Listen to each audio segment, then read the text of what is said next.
বিশাল আপনাদের স্বাগত the social বাংলার পর্দায়। শুরু করছি আজকের বিস্তারিত সংবাদ। আজ সোমবার 10,323 অ্যাডহক শিক্ষক পে কমিটি সুপ্রিম কোর্টের এক রায়ের পক্ষে সাধুবাদ জানিয়ে মাতঙ্গিনী প্রীতিলতা হলে তারা একটি সভায় মিলিত হয়। এই সভা থেকে নেতৃত্বরা দাবি করেন সরকার যাতে তাদের প্রতি দৃষ্টি আকর্ষণ করেন। জানুয়ারি মাসের 8 তারিখ মহামান্য আদালত হাইকোর্ট একটা রায় দিয়েছেন যে 127 নম্বর ধারায় বলা আছে নাকি যাদের বিরুদ্ধে কোনো মামলা নেই তাদের চাকরি যাবে কেন। ওই রায়ের পরিপ্রেক্ষিতে আমরা সিদ্ধান্ত নিয়েছি সকল ইউনিভার্সিটির শিক্ষক শিক্ষিকারা যে রাজ্য সরকারকে একটা লিগ্যাল নোটিশ প্রেরণ করবে।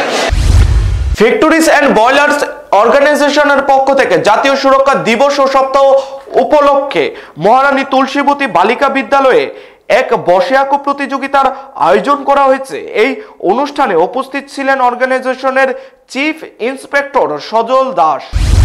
40তম জাতীয় সুরক্ষা দিবস আমরা উদযাপন করছি জাতীয় সুরক্ষা দিবস ত্রিপুরাতে এই প্রথম এত বড়ভাবে। আজকে এখানে জাতীয় সুরক্ষা দিবসে বিশেষ উদ্দেশ্য হল যে কলকারখানায় যে শ্রমিকরা কাজ করে তারা যাতে নিজেদের সুরক্ষা বজায় রাখে। 2018 সালের 3রা মার্চ রাজ্যে বিজেপি I-50 জোট সরকার প্রতিষ্ঠিত হয়। এই সরকার প্রতিষ্ঠিত হওয়ার পূর্বে বিভিন্ন প্রতিশ্রুতি দিয়েছিল। এই এক বছরে প্রতিশ্রুতি রূপায়ণে ব্যর্থ রাজ্য সরকার তা বরাবর দাবি করে আসছে এই রাজ্যের বিরোধী শিবির। এই প্রতিশ্রুতির বিরোধিতা করে গতকাল 3রা মার্চ যুব কংগ্রেসের উদ্যোগে রাজধানীর পোস্ট অফিস চমুনিস্থিত কংগ্রেস ভবনের সামনে যুব কংগ্রেসের কর্মী সমর্থকরা কালো দিবস পালন করে। আজ সকালে নবনির্বাচিত প্রদেশ কংগ্রেসের সভাপতি যুব কংগ্রেস কর্মী সমর্থকদের ফলের রস খাইয়ে এই অনশন ভঙ্গ করেন।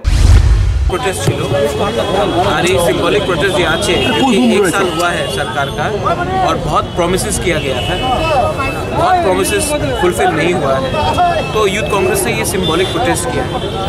और क्योंकि ये यूथ कांग्रेस का प्रोग्राम है, इसमें ये पीसीसी का प्रोग्राम है, तभी भी एकता दिखाने के लिए और यूथ को मोटिवेट करने के लिए हम लोग आए हैं। और आने वाले दिन में ऐसा ही प्रोटेस्ट और होगा, क्योंकि हमको हाईलाइट करना है। विपक्ष का काम सिर्फ क्रिटिसाइज़ करना भी नहीं, हाईलाइट भी करना है कहाँ गवर्नमेंट चूक रहा है।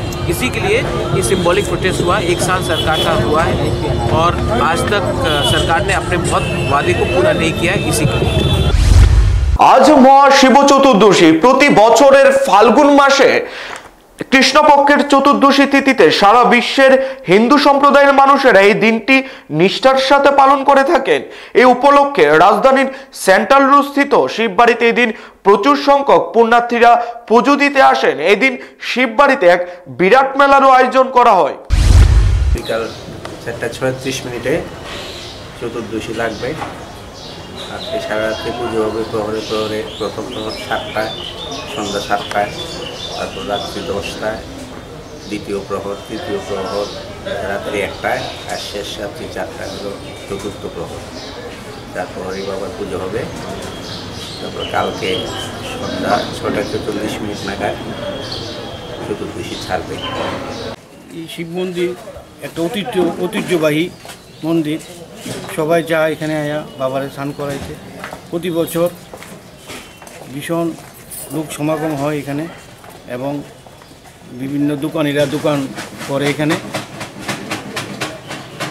প্রতি বছরই বাবার লিঙ্গে জল দেয়।